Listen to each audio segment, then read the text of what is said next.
Hello and welcome to the Happy Little Futures podcast. As always, let's begin with a nice deep breath in and out. Fantastic. So today I thought I'd talk about something that's a little bit personal, makes me feel a bit vulnerable, but also I know a lot of people that are going through similar or have the same sort of feelings as I have done or do right now. So I'm going to be talking a little bit about ADHD and being overwhelmed as a parent and whether there's a difference, what the difference is. There's obviously a difference neurologically, but sort of symptom-wise, how we can then manage it and try and move forwards, sort of keeping our chins up and using similar techniques. So, first of all, I have been wondering for a while whether I might have ADHD. Symptoms got worse after having our third child. And the more I've learnt about it, because I've done a lot of research into it, more for work purposes, for people that I've been coaching and stuff like that, but also because our eldest might have it and sort of I need to support her. The more I've looked into it, the more I've gone, oh, actually, this sounds a lot like me. And yes, this happens with me and I struggle with X, Y, and Z. And for a while, I sort of fought against this thought that I might have ADHD. And I was like, well, it's just being a parent. It's just being an adult. However, when I discovered that symptoms normally show before you're 12, I was like, yeah, I had a lot of these symptoms before I was 12 too.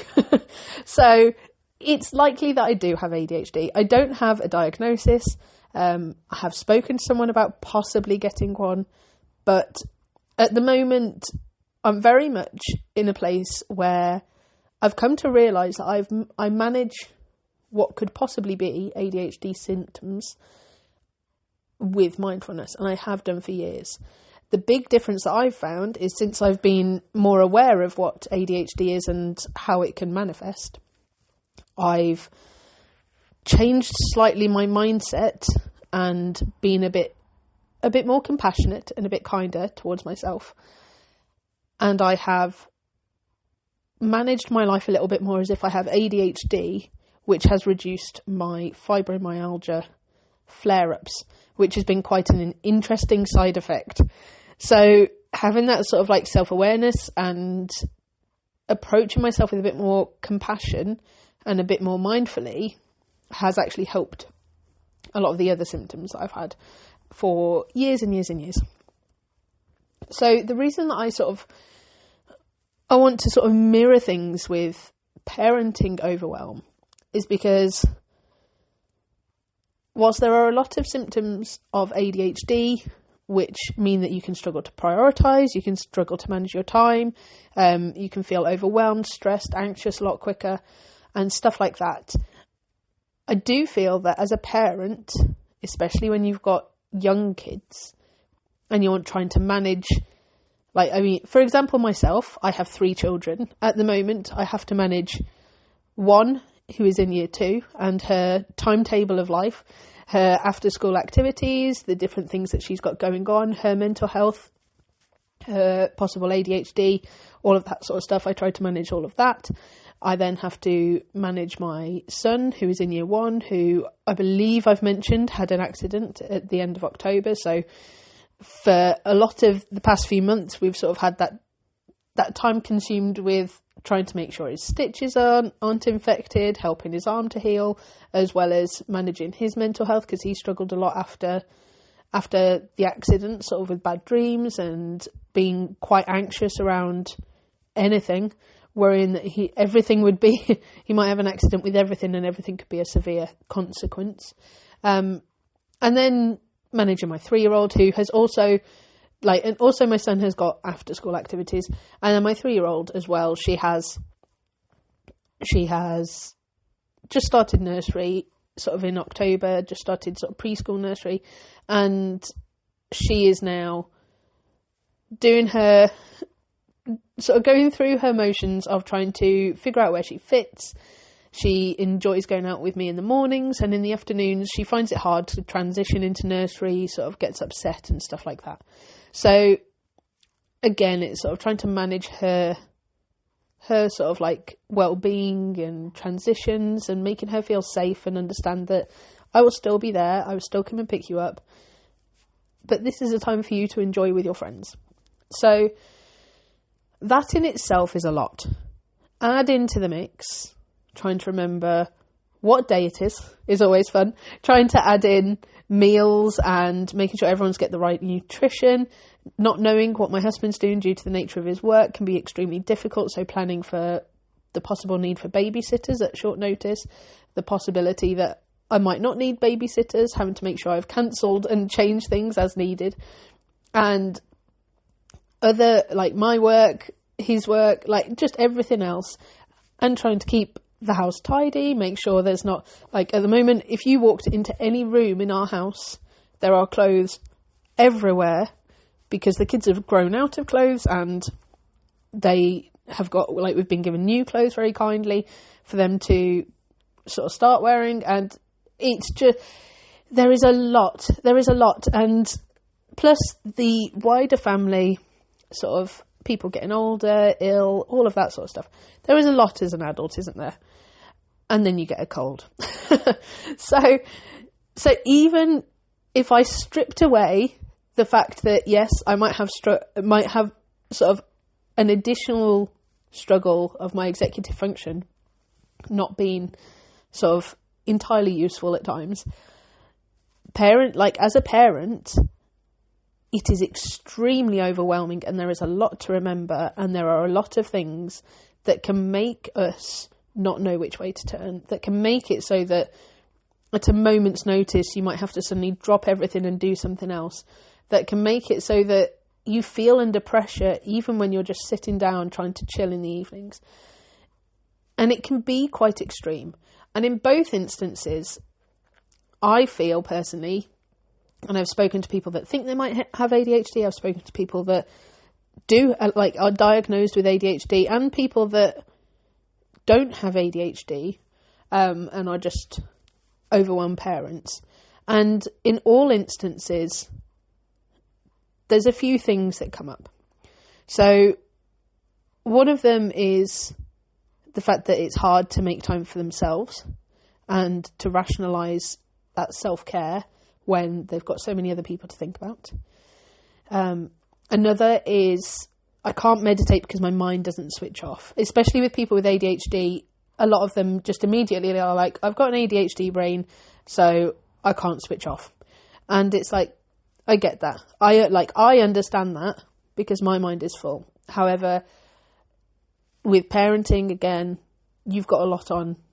Your mind can't switch off. And whether it's ADHD or parenting overwhelm, I have managed to find ways to overcome that, to support my mental health, to support my well-being.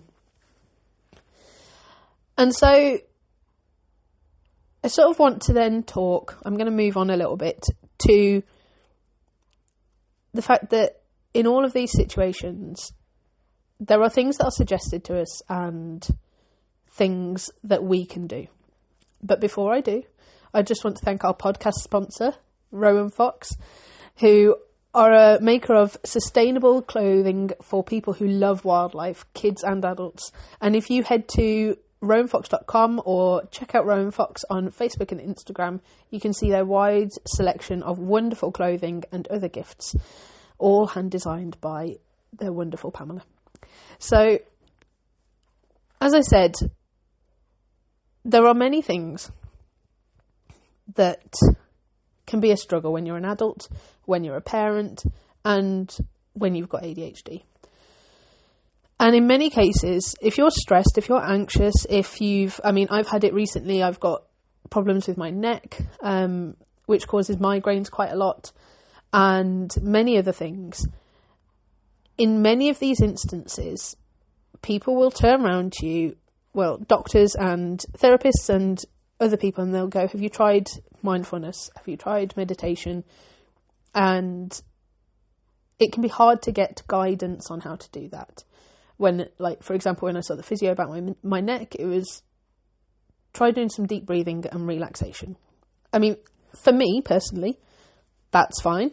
I know how to do that. I do it regularly anyway. However, for some people, what does that mean? And it can be quite overwhelming to suddenly be shot down with this sort of like, you just need to breathe sort of mentality, and just do some mindfulness, download an app, do all of that. If you're learning a new skill, it can be very, very difficult to make the time for it, especially if it's something that you aren't necessarily interested in. I'll be honest, not everyone is interested in doing meditation and mindfulness. If it's something that you don't fully understand, and that in your mind, for example, I've spoken a lot about the fact that in many cases people have this preconceived idea that meditation is sitting down cross-legged, being silent, not thinking for a period of time. If you have that preconception, that's not necessarily going to thrill you if you're then told, oh, you just need to meditate. Like, just go and take some deep breaths and do some mindfulness. That's not necessarily going to thrill you, and you're not necessarily going to get the drive. I know for me, certainly, if I'm not interested, it's extremely difficult for me to find that motivation to get going on it and to learn more about it. So in those instances, it can be very, very difficult to get going. However, as I've mentioned before, when you're learning to meditate, when you're being more mindful, you can get a lot more sort of, what's the best phrase for this? There are a lot more side effects than you might imagine. So, for example, when I first started meditating and being mindful, I was doing it to try and control my anxiety. I'd been told it was a good idea. I'd got train journeys that I could sit on a train for 10 minutes and just sort of plug my earphones in and just close my eyes. And it was fine. I also had the opportunity, if I was working from home, to go, well, normally I would be sitting on a train doing this, so I'm just going to do this now in my own time before I get going with work. It was easier for me to fit it in and learn. And it did help my anxiety, but I didn't really understand what was helping my anxiety, shall we say. So I couldn't quite pinpoint it. Over the years, I've come to realise that through practicing meditation, through practicing mindfulness, I have slowly learnt to bring my attention to the present moment and be more involved in the present moment without judgment if my mind has begun to wander and my anxiety has started to creep up.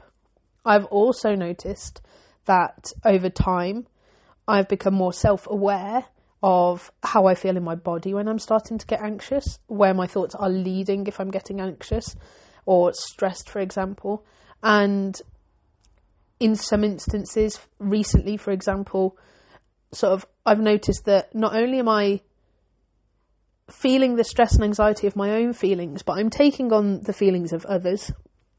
I'm really living in a very personal way and very sort of like empathetic way that I don't necessarily need to feel. I'm living their perspective of a situation. And things like that, whilst not necessarily a bad thing, can make life a lot more distressing than maybe it needs to be.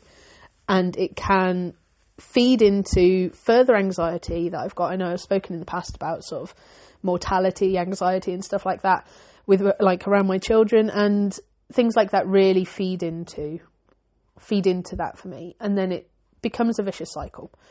So by practicing mindfulness and meditation, I have learnt to become more aware of what thoughts are going through my head and where they are leading.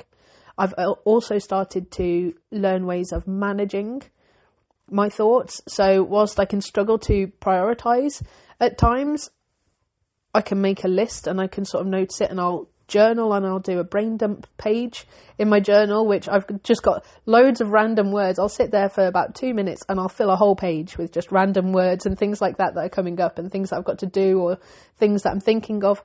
And it can be quite therapeutic to see it on paper and just go, okay, it's all there. It doesn't need to be in my head. If I want to remember it now, it's on that piece of paper, which unfortunately is what I also do with important things. I put them on a piece of paper and then I forget about them, but that's fine.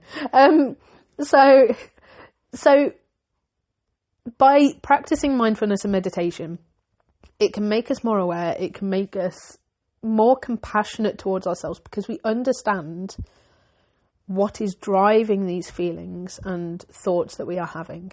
So if we are feeling particularly anxious or stressed, it doesn't make it easier. Well, it makes it easier, but it doesn't make it easy, if that makes sense. So it can make it easier to go, this is what I'm feeling. This is why I'm feeling it. How do I now want to change this situation? So, for example, last week, the reason that there wasn't a podcast last week is because I was really holding on to a lot of feelings, sort of deeper empathy for other people in situations where I also have my own feelings. And I was holding on to them so much that actually it was consuming me, and I was so mixed up.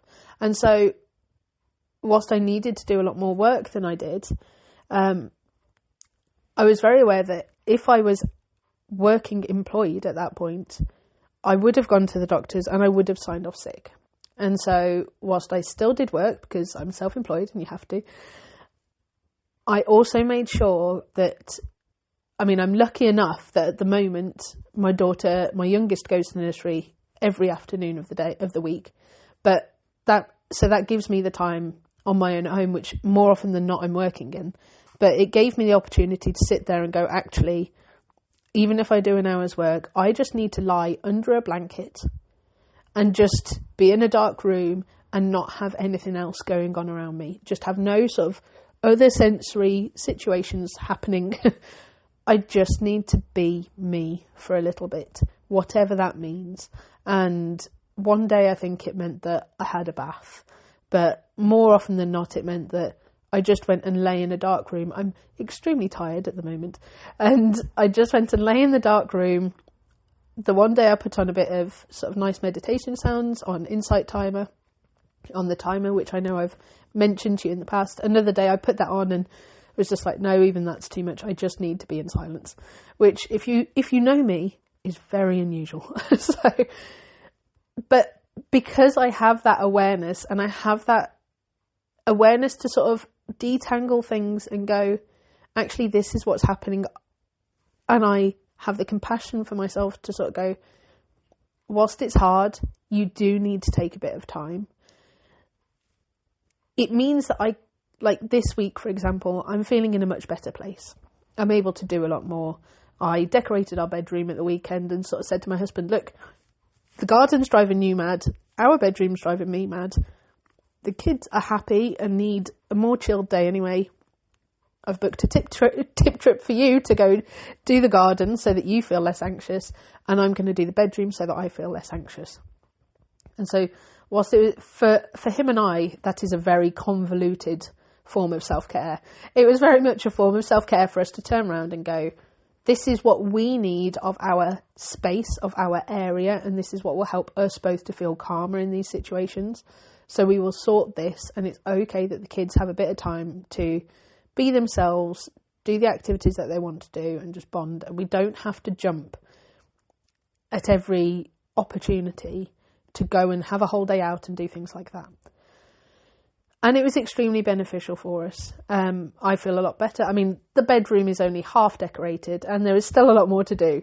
But I've done the hard part. I've eaten the frog, as many call it. And now the rest of it will be easier to do. So my point being, whilst I might have an ADHD brain, I might not have an ADHD brain and just have an overwhelmed parenting brain. And meditation and mindfulness can be very difficult in those situations with the amount of thoughts that you have going on, the amount of things in your mind that you are thinking, that you are feeling, that you are getting drawn to attention-wise because you don't want to forget them. Meditation and mindfulness can help you to unwind all those thoughts and find the focus in a bit of a cloudy situation, shall we say. So another thing that I meant to mention actually, and I'll mention now, is regardless of whether you're a parent, you have ADHD, or you're just a normal adult off on their normal day-to-day lives, actually we as humans, we have between sort of 50 and 70,000 thoughts at least a day. And so even if you are sort of have a minimal amount of responsibility or things that you need to do, it is normal for your mind to wander. It is normal for you to be worrying about all the different things that you've got to do. It is normal for you to have a lot on your mind and find it hard to just switch off to it in meditation. And as I've said before, sort of meditation is the practice of being mindful, and you wouldn't expect to walk into a concert and just perform a concerto. You wouldn't expect to just one day go, I'm going to run a marathon today, and run a marathon. You wouldn't expect to go into a gym for the first time ever and bench press 200 kilograms. You would practice and you would work up to that. And that is what meditation is. And whilst it can be a case of going in and having all these thoughts and sitting there and on some days getting frustrated with yourself, actually the practice is to bring your attention back to your breath, to your body, to an anchor, to that present moment, and help yourself in some instances, depending on your intention, as I spoke about last time, help yourself to transform where you're at, move from feeling stressed to feeling calm, let go of those thoughts on purpose, give yourself a mantra or an affirmation, I am calm, or I give myself permission to let go, or I can let go, things like that. Work with that to help yourself just find a moment of peace. So I expect this is something that I will probably talk about more in the future, because it's something that I'm quite passionate about, is the fact that, as I said last week or the week before, anyone can meditate. Anyone can meditate. It's just that for some people, that looks different to the way that other people do it. And for some people, it will be that, like I started off doing, you go and you can factor in that 10 minutes every single day to your day to help you to practice meditation and then be more mindful. For others, like myself nowadays, it's not so possible.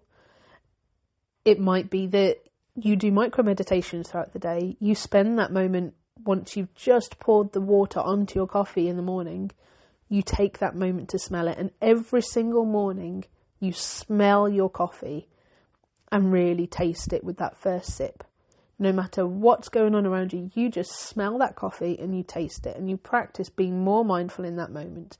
And the more you do that, the more easy it will become to do it throughout your day with other activities. You might make another coffee later on in the day, and even if you don't drink all of it and it goes freezing cold, smell it in that moment and just sort of really be drawn into that moment. Be mindful of your senses, of your body in that moment. So it might be that it's those little things that actually can give you a bit more of a mindful approach to your day. And in doing those things more regularly, you are increasing that awareness of your body, of your senses, that self-awareness, and that awareness that you've not been present in the moments leading up to it and things like that. And that awareness that you deserve that moment, even if it's just a second, to just find a little bit of peace and have a bit of self-compassion, allowing your mind and body to rest and just let go of those thoughts. And things like that simplify the way that we can use meditation and mindfulness. They simplify when you go into that doctor's surgery, that physio, that whatever it is, and they go, do some deep breathing and relaxation. And you go, I don't even know where to start. I haven't got the time. I don't know what they're going on about. I can't download Headspace or whatever it is, Insight Timer. I can't download that right now. You then sit there and go, okay, I might not be able to do that, but every morning when I make my coffee, I can just be present with my coffee for a second. I can just smell that coffee as it rises. If a child comes up to me, I'll get them to stand next to me and see if they can smell that coffee as I pour the water onto it. And if they start going, ugh, I don't like the smell of coffee, you might find actually that you find joy in that moment that you wouldn't have normally found, because you'd have been going, just give me a moment, just let me pour my coffee. Or it's hot, just be careful, please stop doing that. Like, you would just have taken a moment for yourself, involved your child, and by doing so then provided that space for you both to connect and be present. So I am going to talk probably more about this over the next few months, weeks, depending on what happens. But more than anything, I just wanted to raise that awareness that whether you have ADHD, whether you're an overwhelmed parent, in many cases the symptoms can be the same. You can find ways to support your mental health through mindfulness, through meditation. And there are ways in which that can then support you throughout the day, help you to find other ways of managing your otherwise lacking executive function, if you feel that way, of talking to yourself kinder, of getting through the day without that sort of pressure and stress, and giving yourself permission in moments that you normally wouldn't have given yourself permission to just feel, to just stop. And I think another big thing that I'm sure I've said in the past, and again I will probably talk about in the future, another big thing is the fact that in all of these situations, I'm not saying that you're not allowed to feel stressed. I'm not saying that you're not allowed to feel anxious. That's what's sort of evolutionary wise has helped us as humans to continue to exist, is that amygdala, that anxiety, that sort of stress response. However, just because you're allowed to feel that way, it doesn't necessarily mean that you have to hold on to that in a moment. It doesn't necessarily mean that you have to feel that way. So a bit of food for thought for you there this week. And I'd love to hear from you. Let me know in comments, drop me a message if you'd like to have a further chat about how I could help in this situation, help you. If some of this has resonated with you, then please feel free to do so. You can email me at happylittlefutures@gmail.com or info@happylittlefutures.co.uk. And you can also find me on Instagram, Facebook, any of the main social media sites, and drop me a message there. So I'd love to hear from you. And as always, before we go, we're going to take a nice deep breath in and out. And you go on and have a fantastic day.